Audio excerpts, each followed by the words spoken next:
ઝઘડિયા દુષ્કર્મમાં દીકરી નિર્ભયા અને 72 દિવસમાં ન્યાય મળવા સાથે અંકલેશ્વર સેશન્સ કોર્ટે અપહરણ, પાર્શ્વ દુષ્કર્મ અને હત્યાના આ કેસને રેરેસ્ટ ઓફ રેર ગણી બળાત્કારી વિજય પાસવાનને ફાંસીની સજા ફટકારી। ભરૂચ જિલ્લાની ઝઘડિયા જીઆઈડીસીમાં 10 વર્ષીય બાળકી પર દુષ્કર્મ આચરવાના ચકચારી મામલામાં નરાધમ આરોપી વિજય પાસવાનને અંકલેશ્વરની સેશન્સ કોર્ટે મૃત્યુદંડની સજાનો ચુકાદો શુક્રવારે આપ્યો છે। ઝઘડિયા જીઆઈડીસીમાં 16 ડિસેમ્બરે 10 વર્ષની ઝારખંડની શ્રમિક વર્ગની દીકરી ઉપર જઘન્ય અપહરણ, દુષ્કર્મ અને હત્યાનો અપરાધ બન્યો હતો। શ્રમિક કોલોનીમાં રહેતા આરોપી વિજયકુમાર પાસવાને લોખંડ વીણતી બાળકીનું અપહરણ કરી તેને દિવાલ પાછળ લઈ ગયો હતો, જ્યાં દુષ્કર્મ આચરી તેના ગુપ્ત ભાગે સળિયો પણ ઘુસાડી દીધો હતો। મોડી સાંજે માતા દીકરીની શોધખોળ કરી રહી હતી ત્યારે મમ્મીનો અવાજ આવતા દીકરીને દિવાલ પાછળ લોહી લુહાણ હાલતમાં જોઈ માતા સ્તબ્ધ થઈ ગઈ હતી। અન્ય લોકોની મદદથી દીકરીને બહાર કાઢી હોસ્પિટલ ખસેડાઈ હતી, જ્યાંથી વડોદરા વધુ સારવાર માટે લઈ જવાઈ હતી। ઝારખંડ સરકારે પણ ઘટના અંગે ગંભીર નોંધ લીધી હતી। ગુજરાત સરકારે 11 તબીબોની ટીમને દીકરીને બચાવવા સારવારમાં ખડે પગે રાખી હતી, જોકે 30 જેટલી ગંભીર ઇજાઓ પહોંચી હોય 7 દિવસની સારવાર બાદ દીકરીનું મોત થયું હતું। ભરૂચ જિલ્લા પોલીસ વડા મયુર ચાવડાએ આ અતિ ગંભીર ઘટનામાં એસઆઈટીની રચના કરી પોતાની દેખરેખમાં તપાસ ચલાવી ગણતરીના કલાકમાં હેવાન વિજય પાસવાનને ઝડપી પાડી તમામ પુરાવાઓ એકત્ર કરી ચાર્જશીટ દાખલ કરી હતી।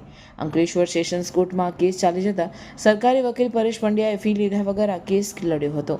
ચાર્જ ફ્રેમ થયાના 72 દિવસમાં જ આજે શુક્રવારે કોર્ટે રેરેસ્ટ ઓફ રેર ગણી દુષ્કર્મી હત્યારા વિજય પાસવાનને ફાંસીની સજા ફટકારી છે। સાથે જ પીડિત પરિવારને 10 લાખનું વળતર ચૂકવવાનો પણ હુકમ કર્યો છે।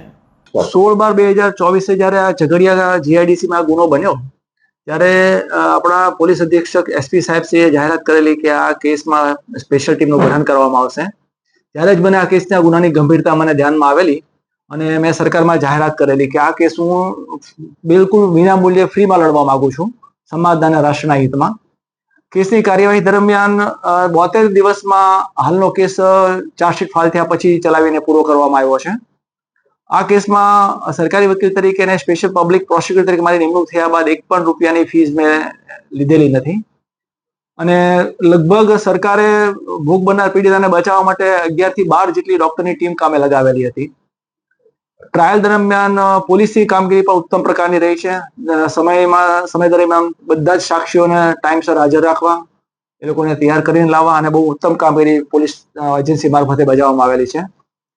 પીએમ કરનાર ડોક્ટરે જુબાનીમાં એ હકીકત જણાવેલી કે ટોટલ 30 ઈજાઓ ભોગ બનનારના પીડિતાના શરીર પર જોવા મળેલી અને એમની જુબાનીમાં એવો પણ પુરાવો રેકોર્ડ પર આવેલો હતો કે પ્રાઇવેટ પાર્ટ ઉપર પણ બ્રુટલ રીતે સળિયો મારવામાં આવેલો હતો અને આ ઈજાઓ બળાત્કાર દરમિયાન કે પહેલા અને કર્યા પછી કરવામાં આવેલી હતી અને ખૂબ જ ગંભીર બાબત હતી। ને આ કેસમાં રેરેસ્ટ ઓફ ધ રેર કેસની કેટેગરીમાં લાવવા માટે દિલ્હીના નિર્ભયા કાંડના ચુકાદાને પણ ટાંકવામાં આવેલો સરકાર તરફે અને એવી પણ દલીલો કરવામાં આવી કે આરોપીનો ગુનો ભલે ગુનાહિત ઇતિહાસ નથી કે કઠોર ગુનેગાર નથી, પણ એને જે રીતે ગુનાને અંજામ આપ્યો છે તે જોતા અમાનવી કૃત્ય છે, એટલે રેરેસ્ટ ઓફ ધ રેર કેસની કેટેગરીમાં લેવા માટે દલીલ કરવામાં આવી અને કોર્ટે માન્ય રાખી અને ચુકાદામાં એવું વર્ડિક કર્યું છે કે તેનો જીવ ન જાય ત્યાં સુધી ફાંસીના માંચડે લટકાવી રાખવું।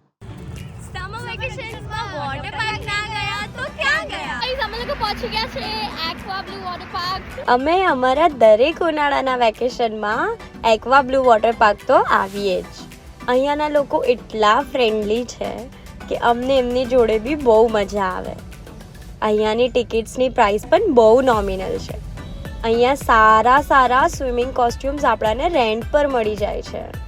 એમના ત્યાં ક્લીન રૂમ્સ બી છે જ્યાં આપણે કોસ્ટ્યુમ્સ ચેન્જ કરી શકીએ છીએ અને લોકર્સ માટે પણ બહુ સારી સુવિધા છે। ચલો હવે જઈએ પાર્કમાં એન્જોય કરવા। અહીંયા પાણી પણ બહુ ક્લીન છે અને મસ્ત ઠંડુ છે, મજા જ આવી જાય। અહીંયા બહુ બધી વોટર રાઇડ્સ છે। વોટર રાઇડ્સમાં એટલી મજા આવી કે એકવારમાં તો મન ભરાય જ નહીં। અહીંયા દરેક એજ ગ્રુપના લોકો એટલું મજા કરે।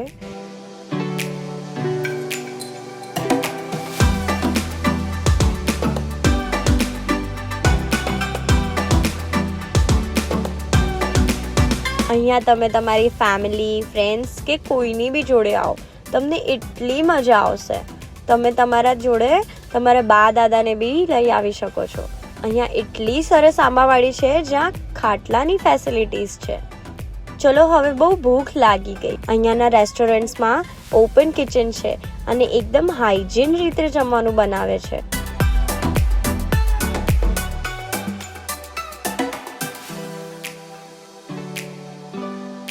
Every ride is very nice and enjoyable. It is a nearest of the Baroda. Staff was cooperative. અહીંયા તમને વિશાળ પાર્કિંગ માટે જગ્યા મળી જશે.